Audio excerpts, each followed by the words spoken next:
her annual hosting of gatherings prior to Balaram Jayanti to facilitate us in preparing our hearts to receive Daoji, Krishna's elder brother, who is also Adi Guru, the original spiritual master.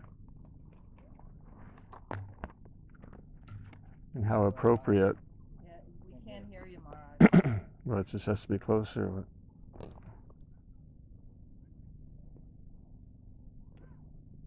Why is it?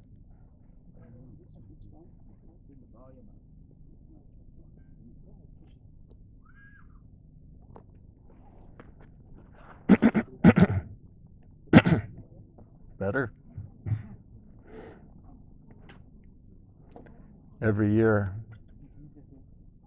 just prior to Balarama Jayanti, Mother Sachi has kindly been hosting gatherings to help us prepare our hearts to receive Krishna's first expansion, Daoji, his elder brother, who is the original spiritual master, because he's Krishna, different only in complexion, which is indicative of mood, his mood being service. There's Krishna, the Supreme Personality of Godhead, who is to be served, and there's Balaram, the Supreme Personality of Godhead, who serves. And who knows better how to serve Krishna than he himself in the mood of servant? Balaram.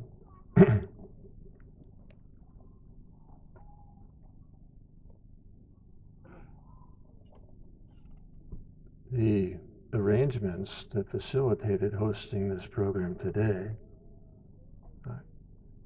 just off the Govardhan Parikrama path, adjacent to Srila Prabhupada's Samadhi, is most appropriate. Srila Prabhupada, our representative of Balaram, in whom Nityananda Avesh was most outstanding.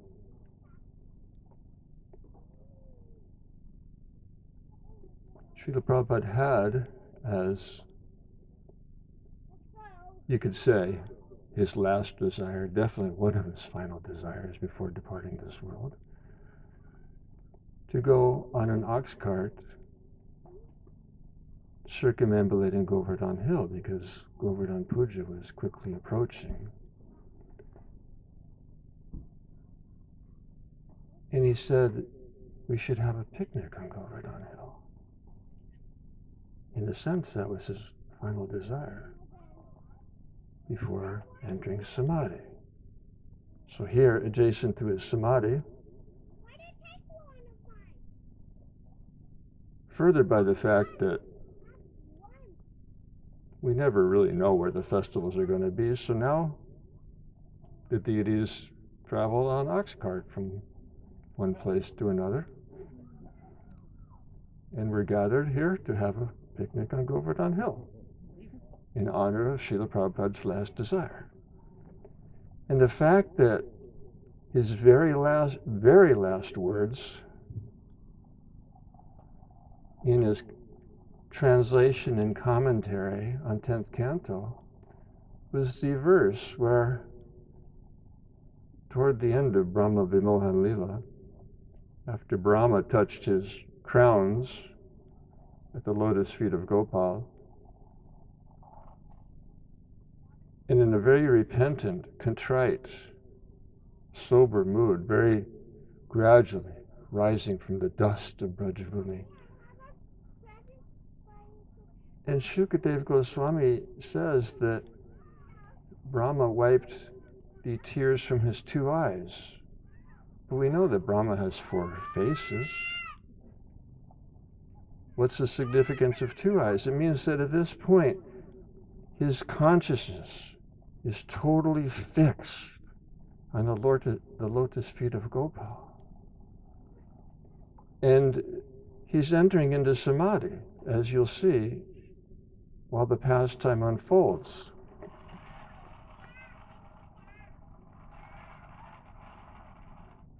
The fact that Srila Prabhupada entered into samadhi while narrating and commenting on Brahma Vimohan Lila is most significant, because Brahma's the original guru in our parampara, and his successor in modern times, Madhvacharya, wonderfully didn't even comment on Brahma Vimohan Lila. Just skipped over it. Because it's very profound and deep. How our original spiritual master was bewildered. So what credence does that give to the sampradaya? So Madhvacharya, the representative of Brahma in his sampradaya in modern times, just skipped over it. Challenge is always opportunity. And in devotional life, it's an invitation to go deeper, which is what saragrahi means. Sara means essence. Grahi, the mood, the nature of devotees to go always deeper in the wonders and mysteries of devotional service, so we can serve better.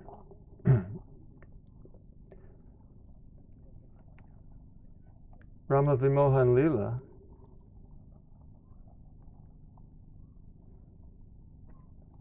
both the pastime, the lesson, the narration, in a sense, begins with the liberation of Aghasura. Serpent, 8 miles long, incarnation of implacable brutality, cruelty, crookedness, who wanted revenge for the death of his brother and sister at the hands of Gopal. So the pastime, the lesson, the narration of Brahma Vimohan Lila is intricately related to the killing of Aghasura.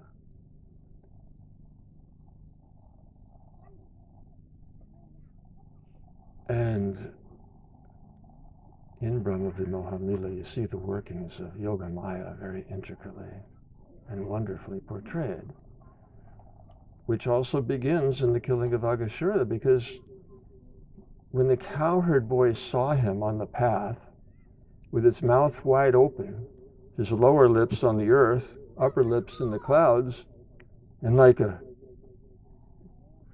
hurricane force of his breathing, which smelled like flesh,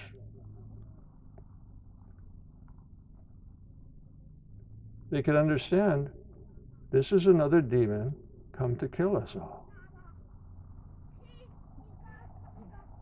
So what should we do?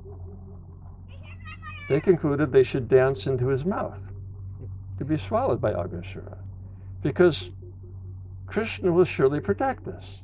So as soon as they concluded this is definitely a demon here to kill us, inspiring them to enthusiastically dance into his mouth, and even at that point, Krishna was a little bewildered, thinking, how wonderful is my illusory energy? Furthermore, how am I going to save the cowherd boys and kill the demon? Because, as you know, he suffocated the demon while the gopas were inside of him. So Krishna's pondering all these details. So he expanded in the mouth of Aghasura till his soul left his body and merged into Gopal, granting him Swarupya Mukti. Because at the final instant, just by association with Krishna, with all ill intent, he was purified. His demoniac nature ended, and for an instant, his newfound love for Krishna granted him liberation. Not impersonal, Swarupya Mukti. And then his soul, like a brilliant effulgence, rose into the sky, merged into Krishna, and the two souls had a conversation. Krishna told the soul of Agha that, there wasn't room for both of our souls inside that body. Now, the body was 8 miles long, and the soul is this 1/10,000th the tip of a hair in size, which is not literal. It means, it can't be measured, but that's an indication of how small the soul is. How could two souls not fit inside that monstrous, gigantic body? Because love for Krishna and envy for any living entity cannot coexist in the same body. One will have to defeat the other, and the winner is the one we choose to feed by our thoughts. Not so much thoughts of the mind, but the feelings of the heart. So after narrating the liberation of Aghasura, Shukadeva Goswami mentioned that this wasn't discussed for a year in Braj. Maharaj Parikshit was real attentive. There must be a really good reason for that. Because every evening when the Gopas come home singing of Krishna's pastimes of the day before, and everyone celebrates and eventually falls asleep dreaming of Krishna, and everybody's so eager. What was the big adventure today? And it wasn't brought up for a year. So Maharaj Parikshit was wondering, what's the reason?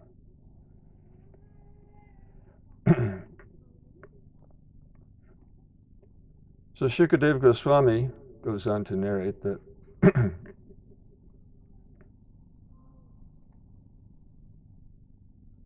you can appreciate it from so many angles.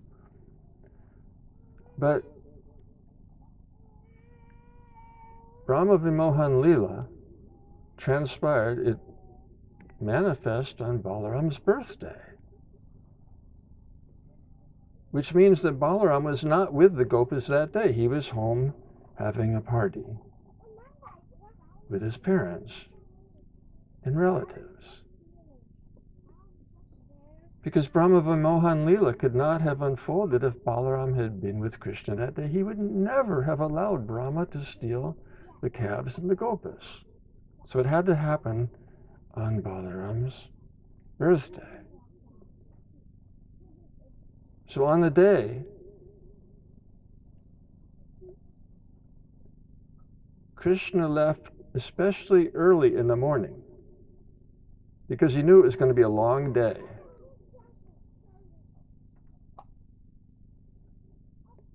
And then with the pastime of Aghasura, which Brahma was watching attentively. And he was perplexed that who has the power to kill Aghasura and these other demons sent by Kamsa? Only the Lord has that potency. So Gopal, this little cowherd boy, in this charming form, more natural than supernatural, more human than superhuman, just playfully liberating these Rakshasas, which are not demons of earth, they're celestial demons with inconceivable powers. And Krishna just effortlessly, playfully delivers them. So Brahma was thinking, The only one with such power is my father, Lord Narayan. So is this Krishna some form of Lord Narayan? He was wondering.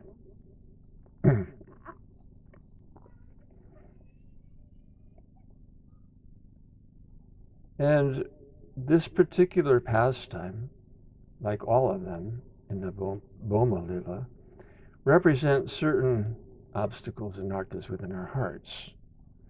And this one is very special because it represents the misconception that Krishna's Aishwarya Lila, his majesty and opulence, is higher than his beauty, sweetness, and charm, his Madhurya feature. And this Lila specifically rectifies the offense of minimizing the Madhurya in favor of the Aishwarya, which is paradoxically, the Aishwarya is highlighted and exalted in its relation to the Madhurya. And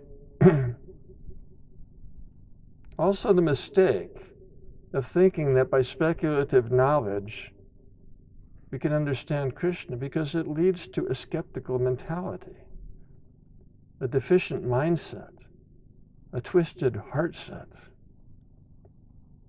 And it also demonstrates the necessity of integrating humility with gratitude.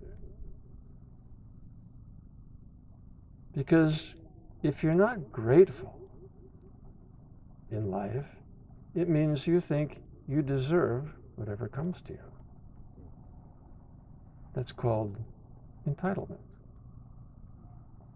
which makes humility impossible. It cancels it. So the pastime on a very practical level demonstrates the necessity of integrating our humility with gratitude. Not gratitude for all things, gratitude in all things. And humility and gratitude are precursors to praying wholeheartedly, which is really highlighted in this Leela. And humility, as we all know, it doesn't mean thinking less of yourself. It means thinking of yourself less. Because when you think of yourself less, Krishna thinks more of you. And he sends his blessings in the form of challenges and adversities, which hold opportunities within them. So the Gopas, well, Krishna, with the Gopas, left early on the morning of Brahma Vimohan Lila, knowing it would be a long day. And then Krishna liberated Aghasura.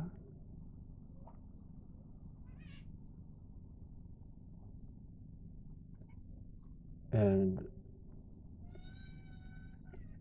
after that, the Gopas remembered that they're hungry. You know, Gopas are basically, if you haven't noticed, always hungry, but they forget it when they're having too much fun in their endless play and games. And Krishna reminds them by killing a demon, interrupting their play long enough to remember that we're hungry, it's lunchtime.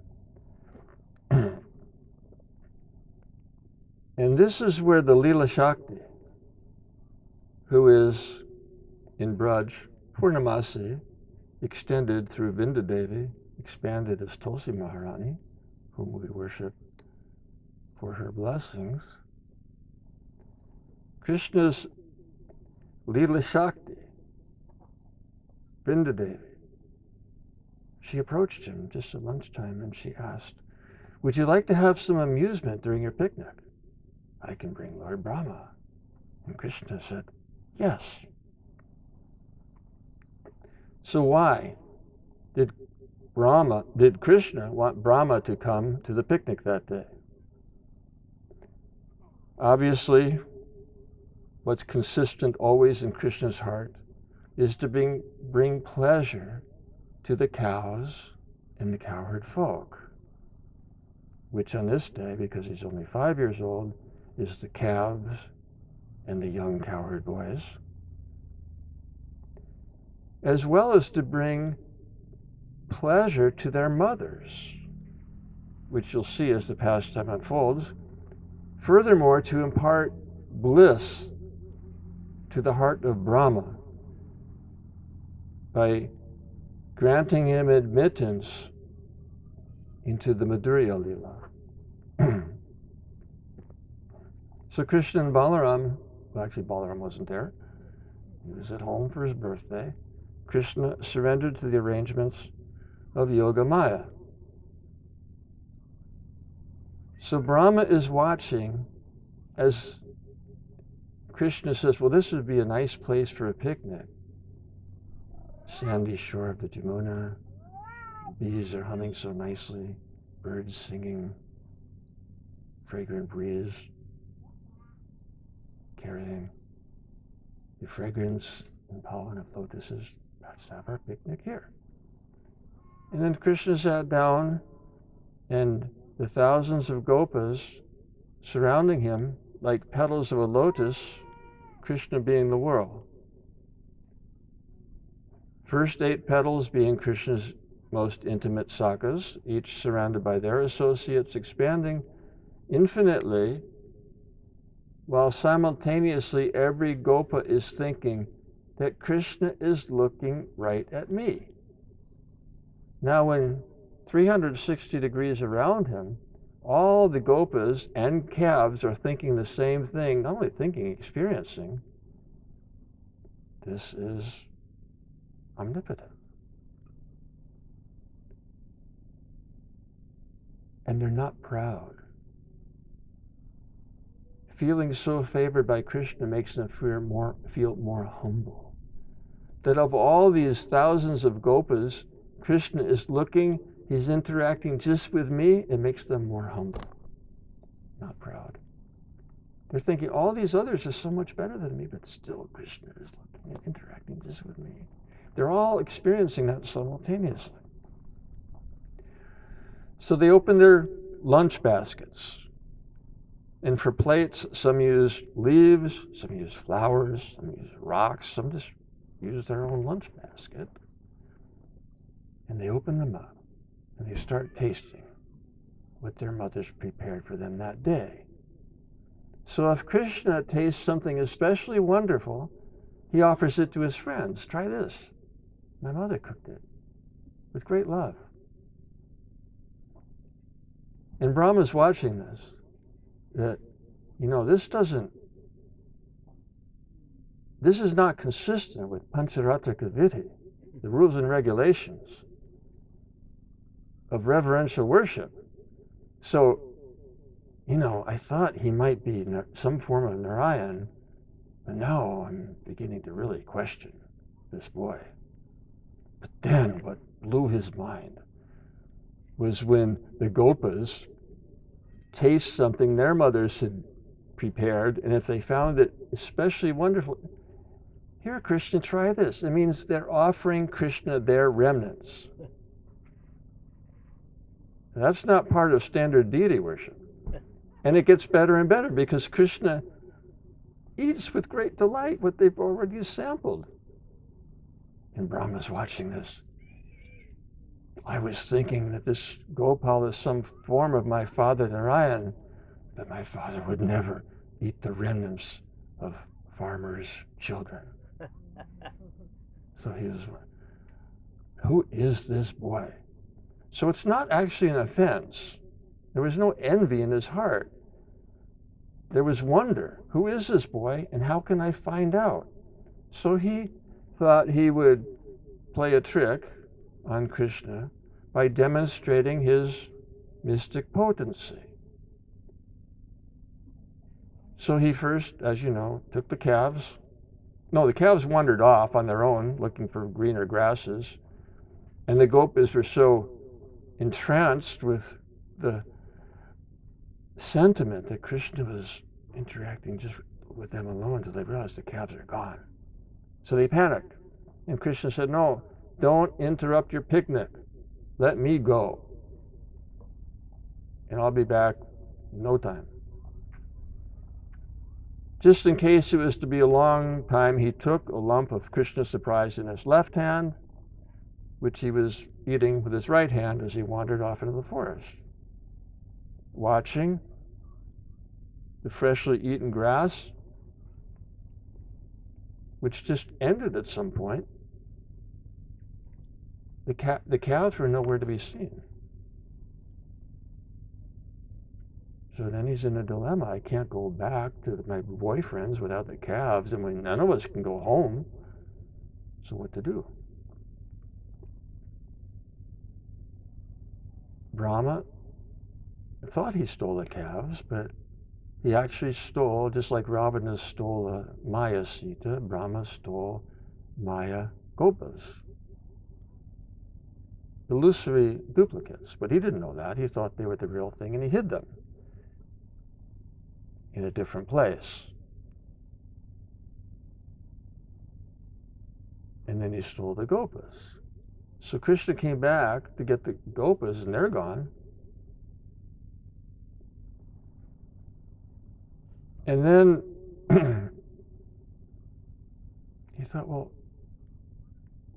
how can I face any of the mothers when their calves and sons don't return home? So then he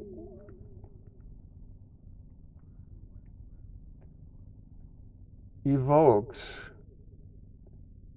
his omnipotence, and then he understood that Brahma stole them.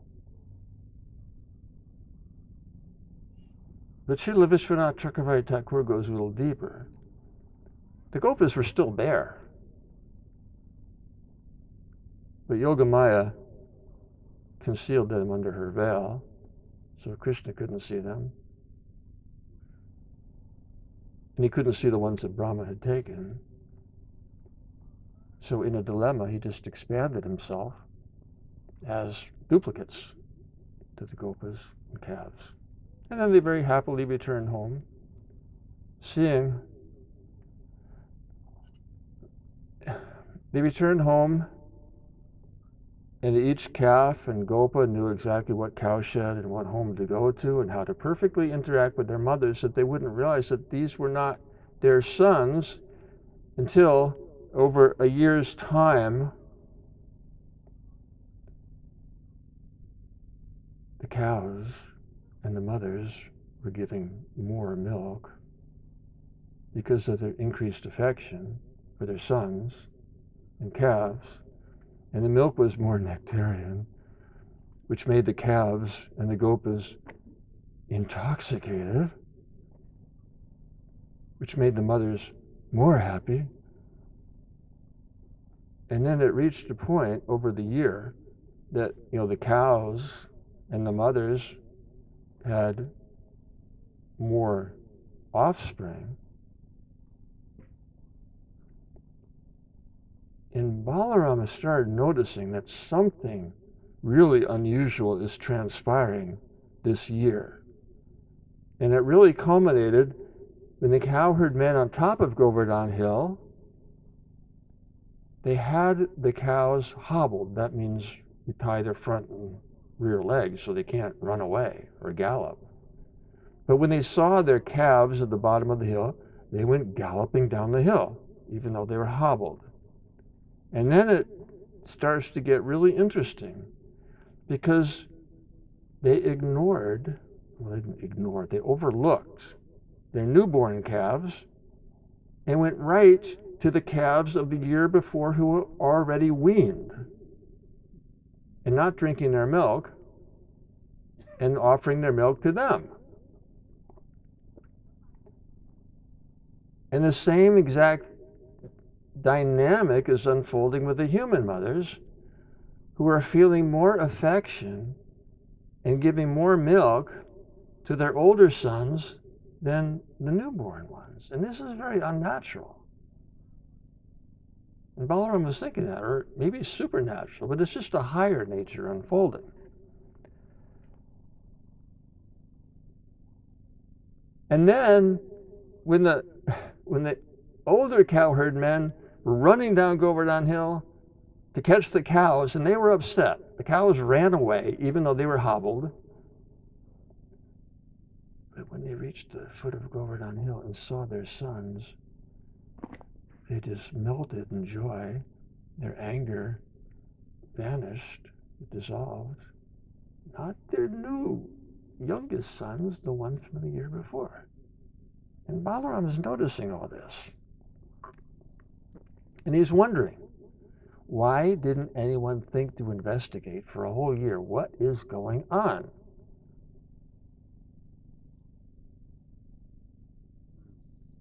So, and then he was thinking that I'm Dauji, Krishna's elder brother, his protector. He shouldn't deceive me. But it appears that he has. So,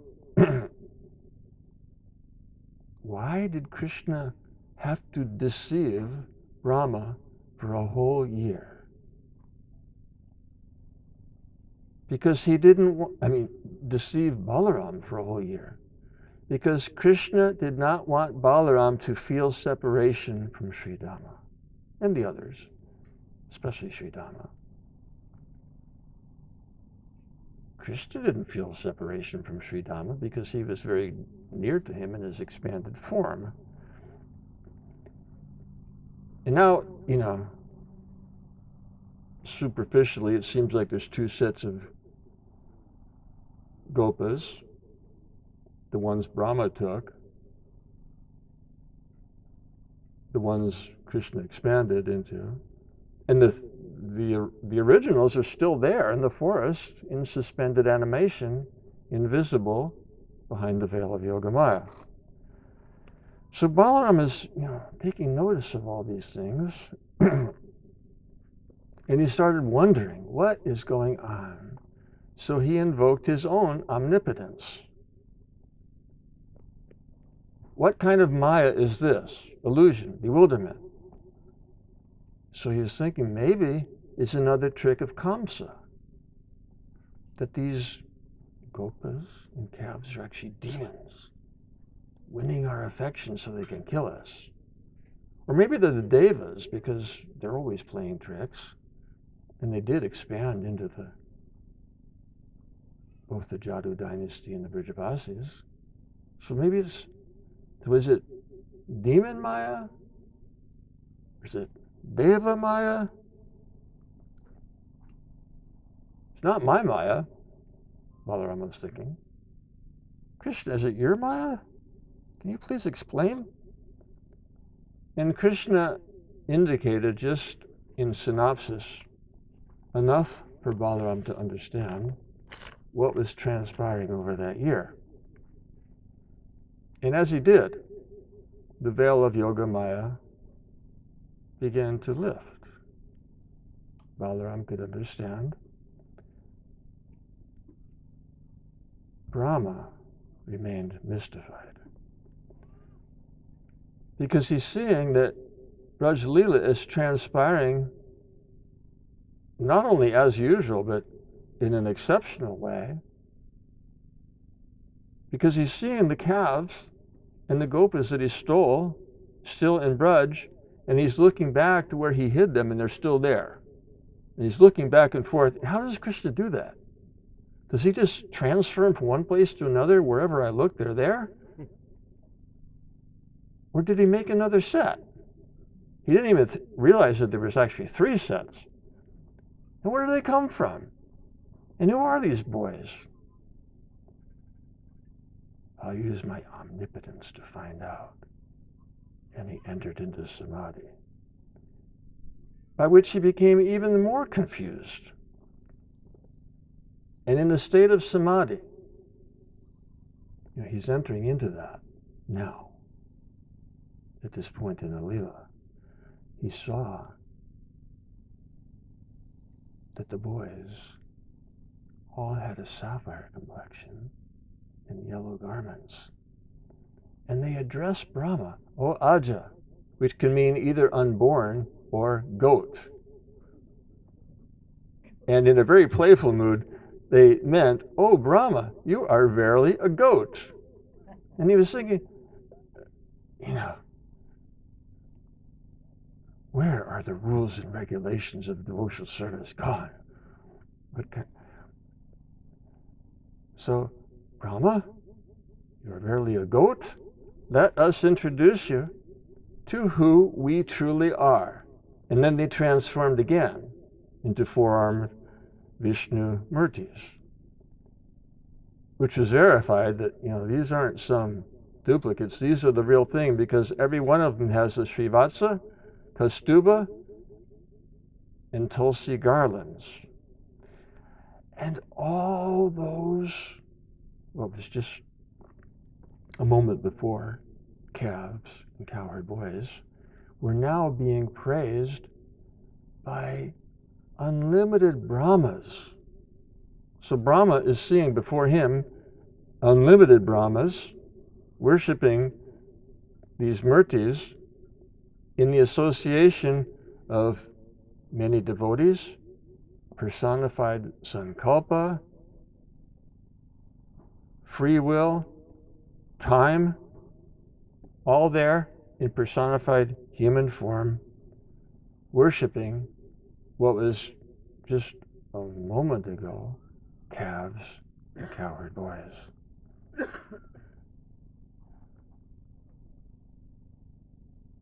And then Brahma fell at the feet of Gopal, his crowns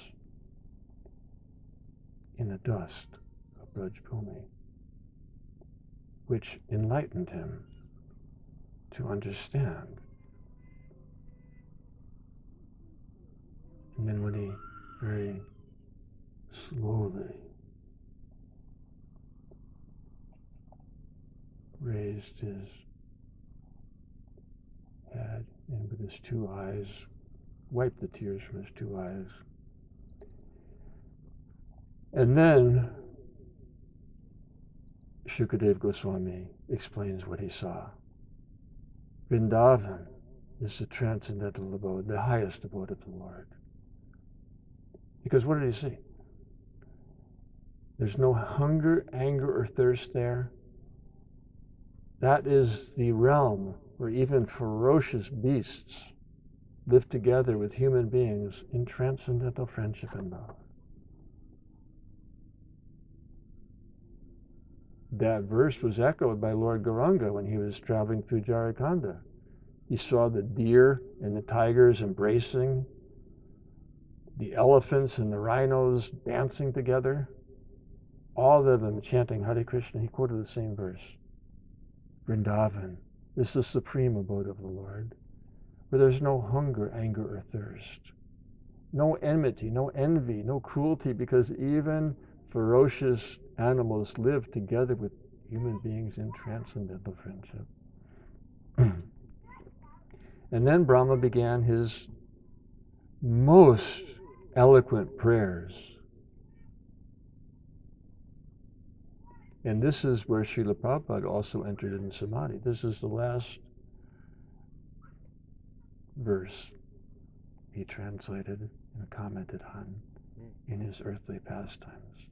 Brahma gently rising up, wiping tears from his two eyes, beholding the form of Gopal before him. And then he began outstanding prayers, including the famous Tatena Takamsa Samikshimano, and then he identifies the empiric deficiencies which he had just realized. Scientists and philosophers could theoretically someday count all the grains of sand and all the beaches and all the worlds, all the molecules in all of creation, all the particles of sunshine in all the universes, but they'll never begin to count the glories of Sri Krishna.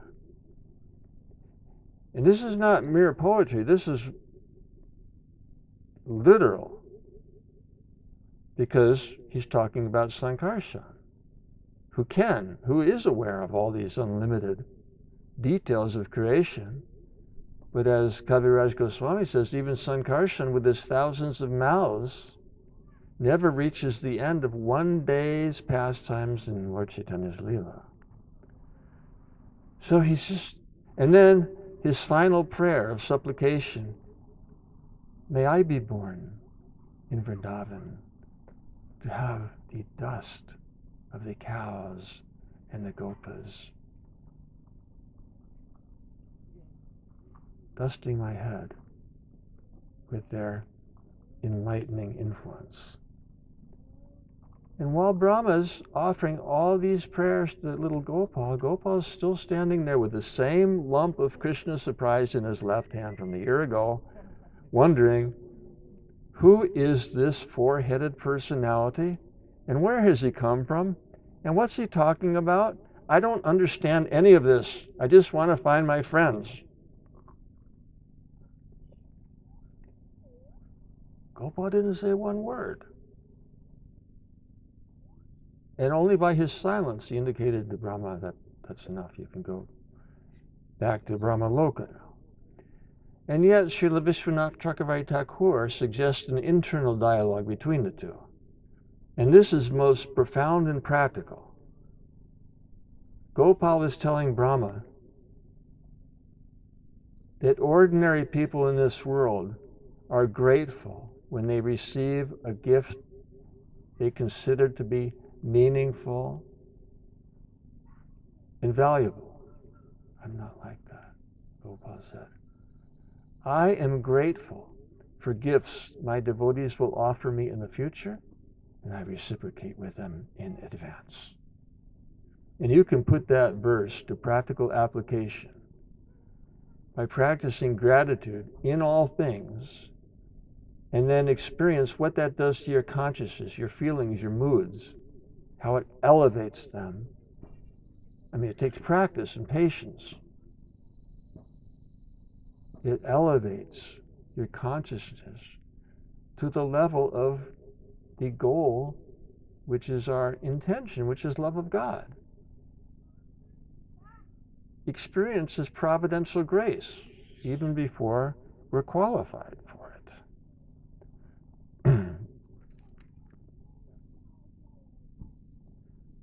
When we're grateful for our assured inheritance, which is love of God, if we simply stay on the path, then you begin to reap its results even before it's bestowed.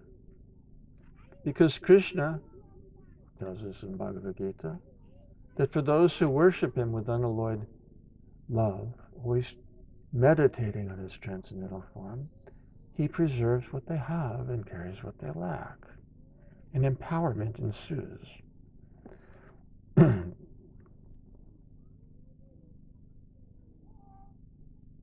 So Brahma was forgiven according to his prayer, but Krishna didn't say anything. This utter silence was his permission. We can go back to Brahma Loka. And Brahma was really miserable. You could call this rock bottom, which in a sense is Balarama, the foundation for everything practical and spiritual. He had reached that critical point in his life, seeing how he had been defeated by his own tricks. But then he began to contemplate that after Krishna's Braj Leela comes Lord Gauranga, who is more merciful than Krishna, most magnanimous. When his Leela manifests, I will not make the same mistake. So he came back to earth in Navadvip Dham, Antardvip, Mayapur. And what transpired was described by Lord Nityananda himself as he took Jiva Goswami on Parikrama and revealed this is Antardvip. And Jiva Goswami asked, what does that mean? Because Antar means heart. What's the significance of that name of this particular island? And Lord Nityananda explained that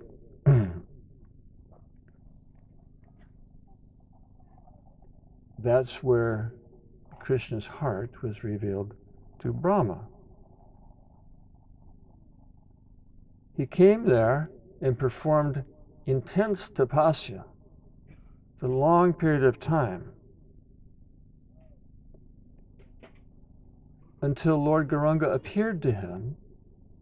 And then once again, Brahma fell in the dust at the lotus feet of Lord Gauranga, who put his lotus foot upon Brahma's head, granting him full enlightenment. And Brahma prayed that my thinking of myself as the creator of the universe is useless. And due to this fault, I have been deprived of the mellows of Vrindavan, even though I witnessed them. I could have taken birth myself as a cowherd boy to serve the master of the gopis.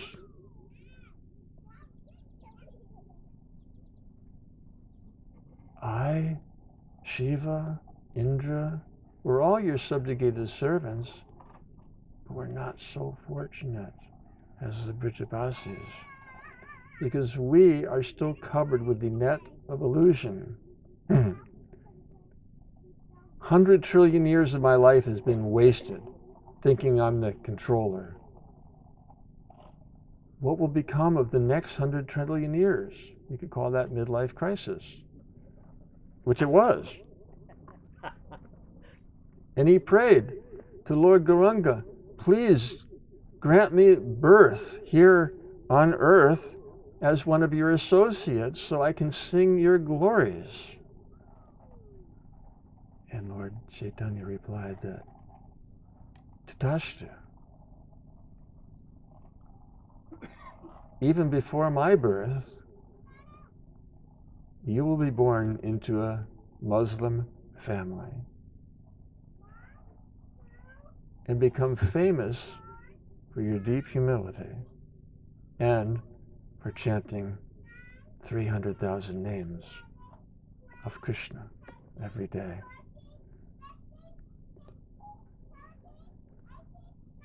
After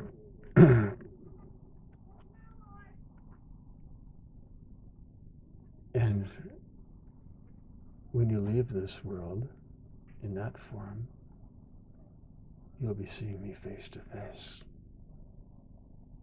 at which time you will enter into eternal Navadvip Dham as my associate. So for now, serve me as a disciple, which will continue forever in your form as Namacharya Srila Haridas Thakur. And then Lord Chaitanya revealed the antar, the secret, the esoteric element. He said, the love of Srimati Radharani is beyond my comprehension. Krishna's, Lord Gauranga, as Krishna is telling Brahma. So I will assume her bhav, indicated by the golden complexion, for the purpose of tasting and distributing bhakti ras. And I will bring all the devotees of all the previous avatars and make them intoxicated with the mellows of Braj.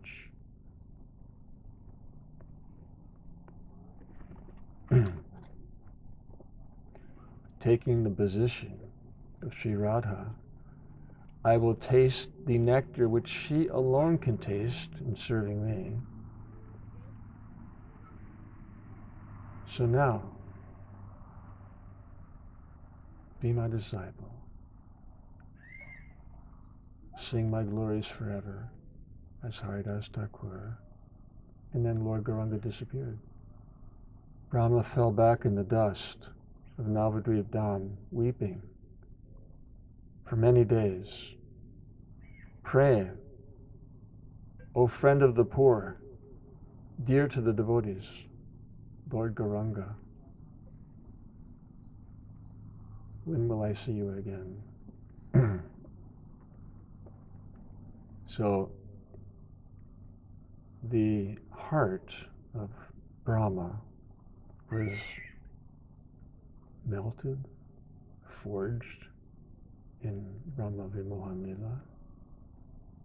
Lila, further enriched, and seeing the tribulations he would face in the life of Haridas Thakur, Krishna also empowered him with the spirit of Prahlad Maharaj. And that's why you'll find in Chaitanya Charitamrita, when the devotee is there seeing the pastimes of Haridas Thakur, they're wondering, is he, and obviously he's Brahma, but they're also saying he's just like Prahlad. He's both combined.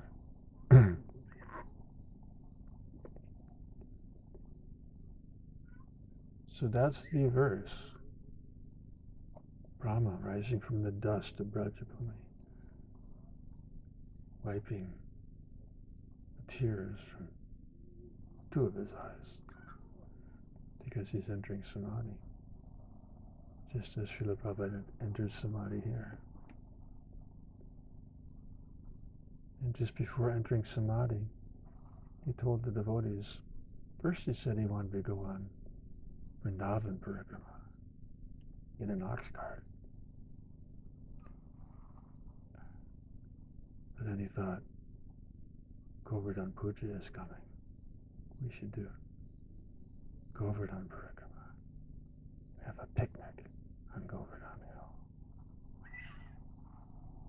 An ox cart procession. So this year, when certain customs of where we would celebrate various appearance days and festivals are quite fluid, Krishna and Balaram are riding an ox cart, which will probably transform into a chariot for Radhastami, probably back here in the same place.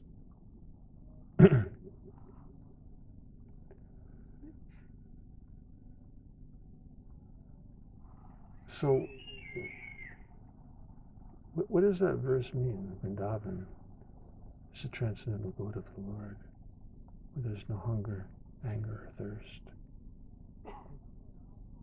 where even ferocious animals live together with human beings in transcendental friendship. That means that that soul, whether it be Brahma or Lord Gauranga echoing his prayers, is in the state of bhava, which is that level where you're no longer focusing your attention on Krishna in meditation.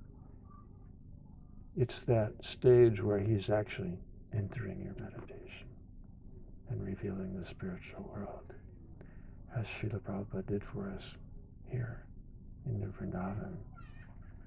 And he's with us still in the Samadhi. He reasons ill, who tells that Vaishnavas die, and they're living still in sound.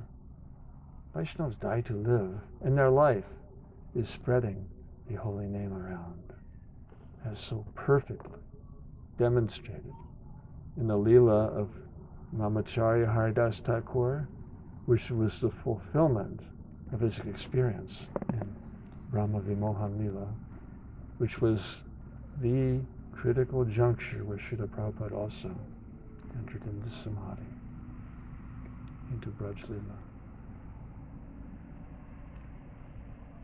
Srila Prabhupada ki jai, Shri Shri Krishna Balaram ki jai, Nitai Gaur Premanandi. Are there any questions or comments?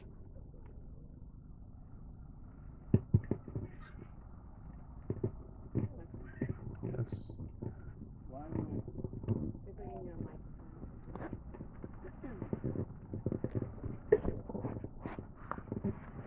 Why would you conclude that Srila Prabhupada would finish in Brahma Lila as opposed to his understanding of some other Radha Krishna Lila? Or was it that just the section of the Bhagavatam that he was at when he was doing? Get your opinion. You know, there's that ongoing wonder that most of the acharyas in our parampara are in their ontological forms manjaris, so it seems like Srila Prabhupada would be the same. And yet, in his prayers to Lord Krishna upon Jaladuta, he's revealing his heart. When will that day come when, in the association of my friend, I'll be running and frolicking through the many pastures of Braja? When will that day come? Now, I'm not insinuating what Srila Prabhupada's ontological form might be, because he basically said, that's none of your business. And at the proper time, it will be revealed to us. But for us here in New Vrindavan, where he, from the time he heard the possibility of acquiring land here, he revealed something that he'd already put in his books, but it became very animated in his instructions, directions, mandates, how to live in New Vrindavan.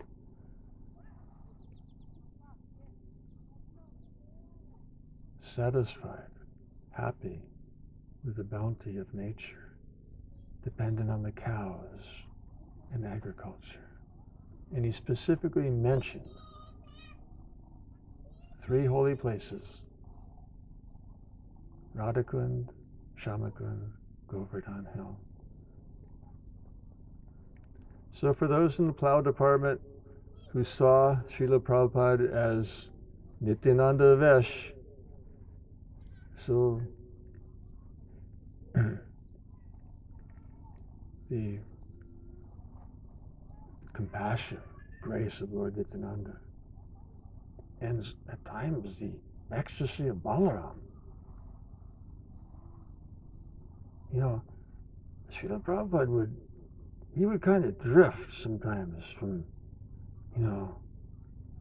it appeared from this world into a state of samadhi, then he'd come out again. Like, such a perfectly refined, cultured Bengali sadhu. And then he'd hear something like these classic words, there were certain, you can't call them triggers to me, like something of this world, but certain, stimulus to his ecstasy, like scientists or sahajas, mayavadis. And then he'd make statements just out of the blue, like, I kick their heads with my boots. Now, where did that come from?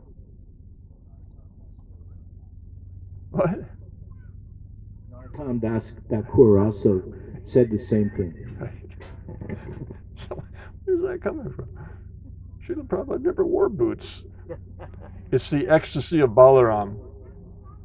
When Pralamba, the thief in disguise who strives to steal our self from itself, which means our Guru Bhakti, carrying this, sweet little white gopa on his shoulders. But then, the gopa who Balaram was riding upon just ran straight into the forest, and that's not part of the rules of the game. And he's thinking, where is he taking me? And then he was fearful because maybe there's another one taking Krishna for a ride. So He invoked his omnipotence, and he saw this is a demon. Plus he's growing into this hideous form. So Balaram's little hand was soft as butter. But when he bopped him on the head, it was like a thunderbolt that crashed the skull of that mighty Rakshasa and brought him down into the dust of Brajabhumi. So when Srila Prabhupada makes such statements, or Narottam Das Thakur, Vrindavan Das Thakur, it means they're drifting into samadhi. And you could say it's the ecstasy of the cowherd boys who are boisterous and protective of Krishna. Doesn't mean that manjaris aren't the same, but the mood is a little bit different. Anyway, for the plow department, we cherished seeing Srila Prabhupada as the representative of the holder of the plow who delivers us all. Anything else?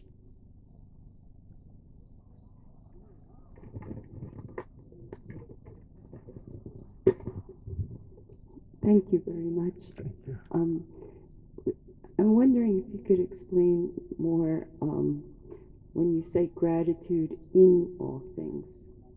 Can you explain more what that means, please? Yeah, that was emphasized by Apostle Paul, who, for those who don't know the life of Apostle Paul, in spreading the gospel, which means the good news of the Lord, was ferociously beaten. And when we say, well, we won't even get into the graphics, it was hideous, the tortures he underwent.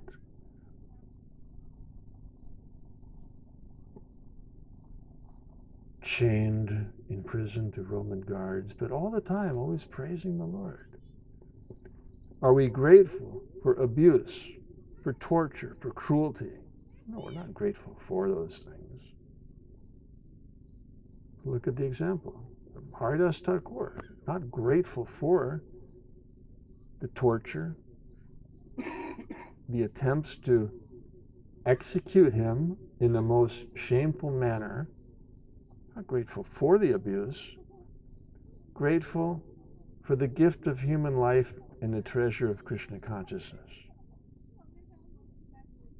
And whatever goodness we find anywhere that we really look for it. But when the cruelty, implacable brutality, crookedness of Aghasura works through anyone or anything, we're not grateful for that. We're not grateful for abuse, for cruelty. We're grateful in spite of it. Because what we choose to focus on, be grateful for, is what we're creating in our life, beginning internally, which will manifest outwardly in time. Grateful always for the gift of human life and the treasure of Krishna consciousness. And whatever comes to help us on that path.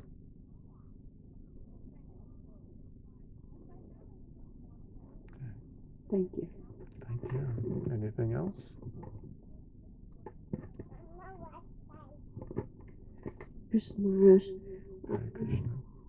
So it says, okay, so we are in the Brahma Sampradaya. But in Krishna book it says that Lord Brahma was not pure. He had mixed bhakti, not pure bhakti. So we're striving for pure bhakti.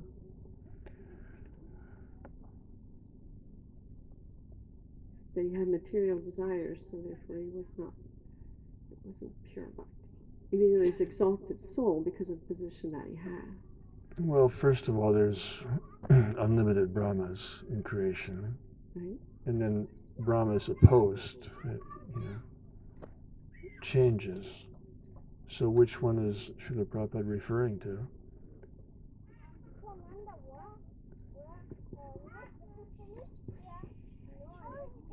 Srila Prabhupada referred to our Brahma in this universe at this time as a pure devotee.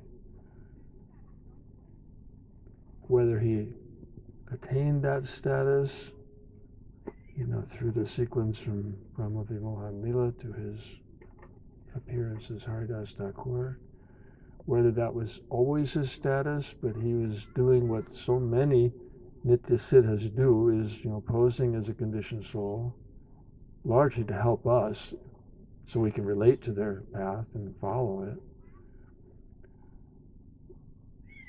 But in the life of Haridas Thakur, following Brahma Vimohan Lila, you're naturally led to consider, is Brahma? No, look at it the other way. Is Haridas Thakur an incarnation of Brahma? Or is Brahma an incarnation of Haridas Thakur? Haridas Thakur is an eternal associate of the Lord. Brahma is a post that is occupied by some exalted personality. Could be a very exalted Jnani. How would you like to live in a universe governed by the most exalted speculator?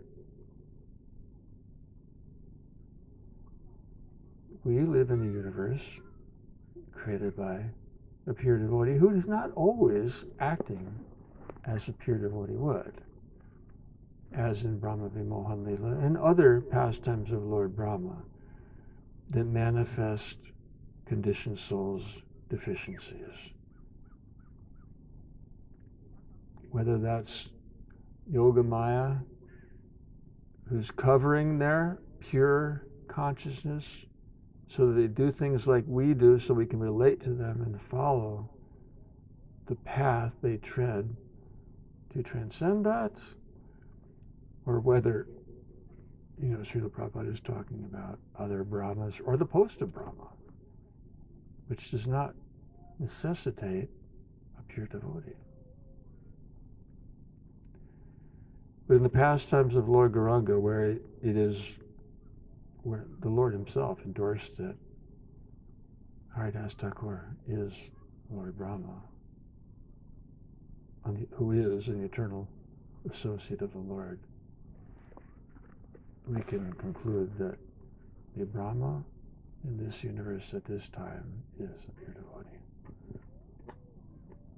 And we can take inspiration from that that's not the case in every universe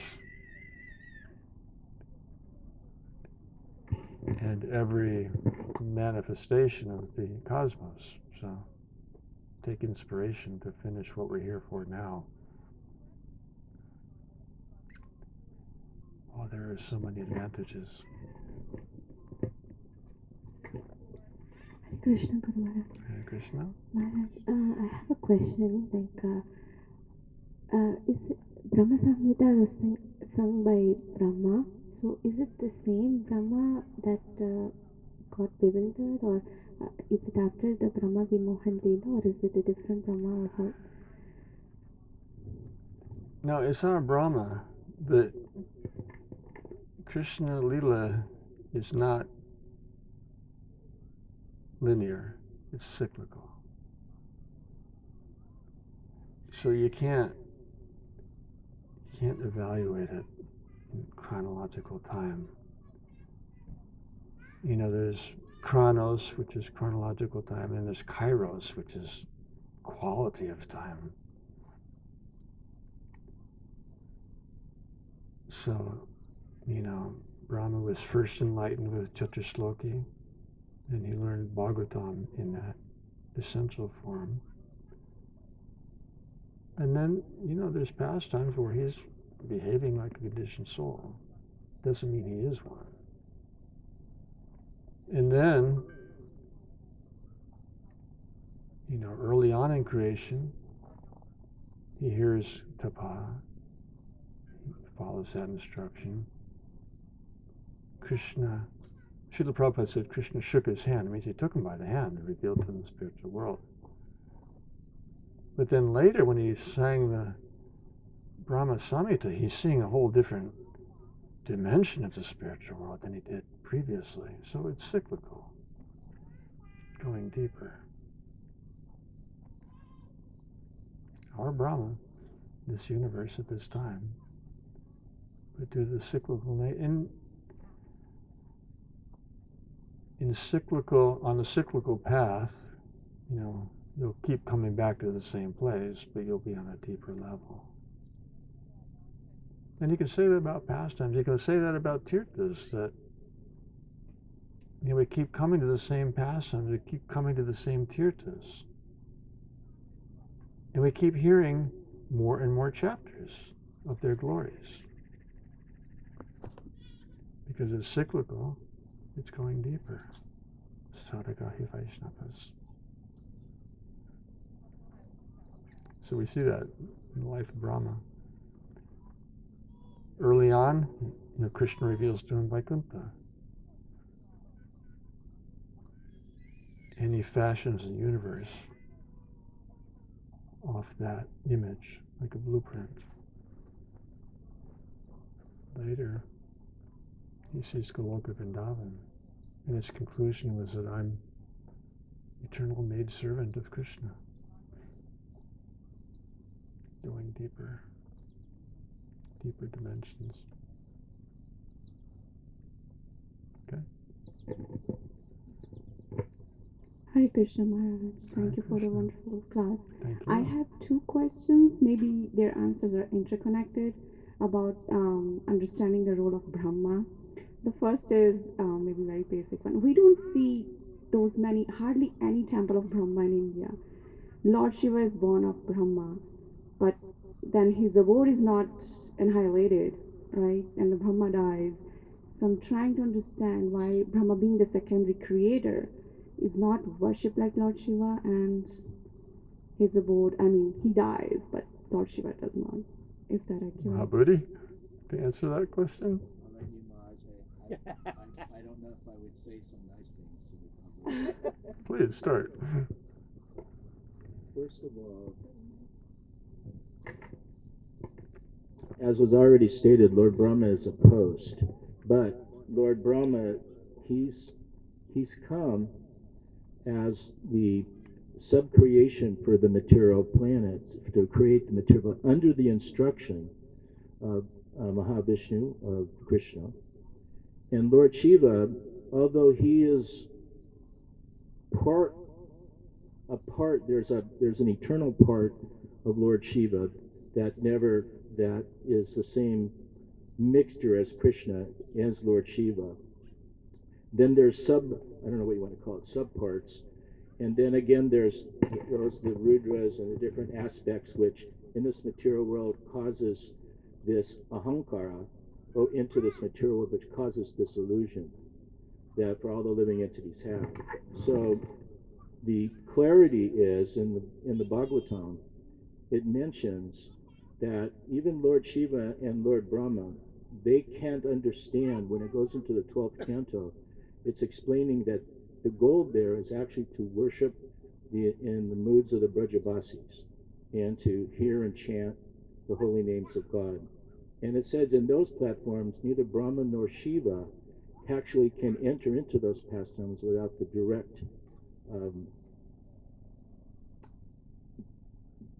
direct permission, let's say it that way. Lord Shiva also tried to enter into the rasa dance with Lord Krishna.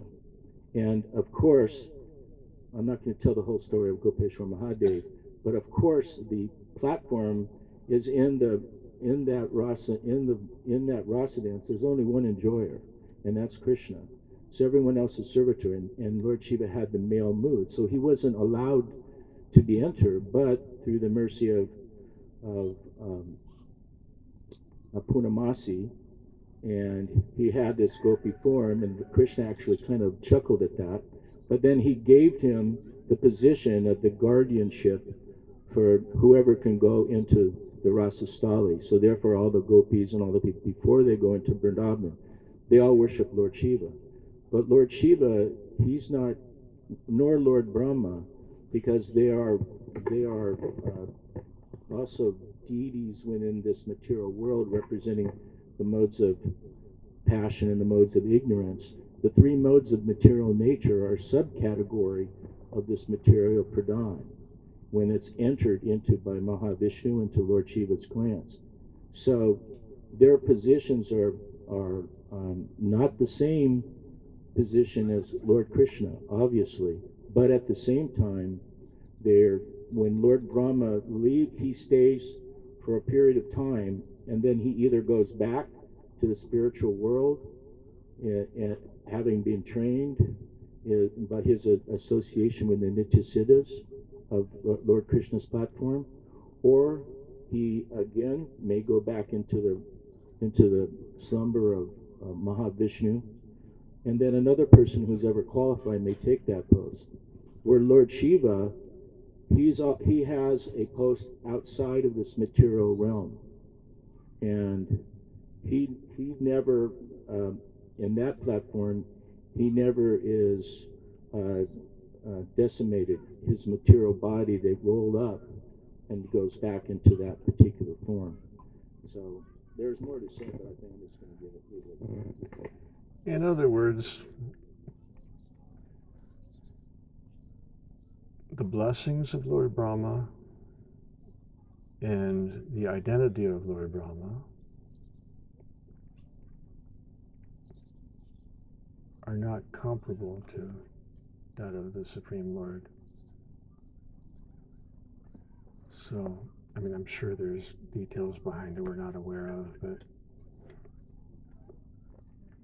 Lord Shiva, being a combination of divine and non-divine, is often misidentified as the Supreme Lord, and therefore has many worshippers and gives many blessings, more so than what Brahma is known for. So he's not so commonly worshipped as other demigods, because he's not so known for his blessings, and he's not misidentified as the Supreme Lord. So therefore I know there's more to it, but that much I do know. In the Puranas also, there is a pastime into which Lord Brahma is only going to be worshipped in one temple. I can't recall it, but I remembered it, that in the Puranas it explained how Lord Brahma, because of one of the activities he's done, is only going to be allowed worship in one temple in India, not others. There is a Puranic explanation, I'm not aware of it. That's some curse. As a result of action. As a result of some actions, he would only thereafter be worshipped in one temple. It's a Puranic history I'm not aware of. Yeah, you can get it.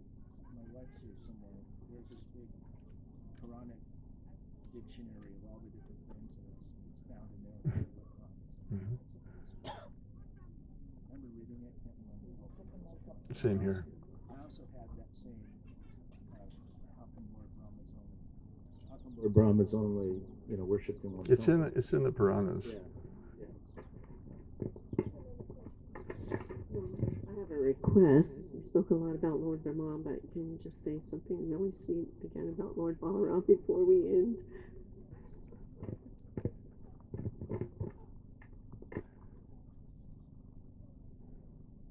Brahma Vimohan Lila could only transpire on Balarama's birthday because he's Dauji, big brother, who's always protecting Krishna. And he would never allow Brahma to steal Krishna's calves and cowherd friends.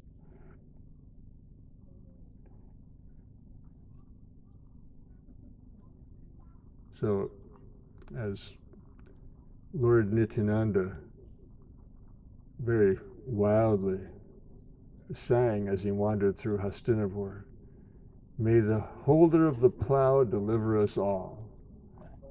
And when he was in kind of an intoxicated mood, people had no idea what he was talking about or who he was. And that just made him all the more ecstatic.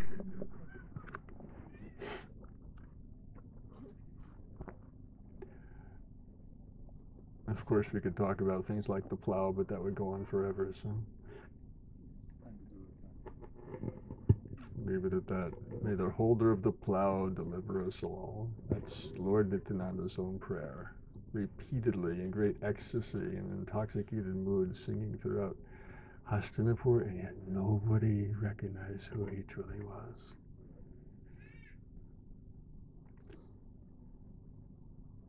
Srila Prabhupada ki jai, Nitai Gaura Premanande Hari Hari Bol. Thank you so much, Maharaj. Thank you. If everybody could sit tight for maybe 10 minutes, we're just going to have a little kirtan so we can organize the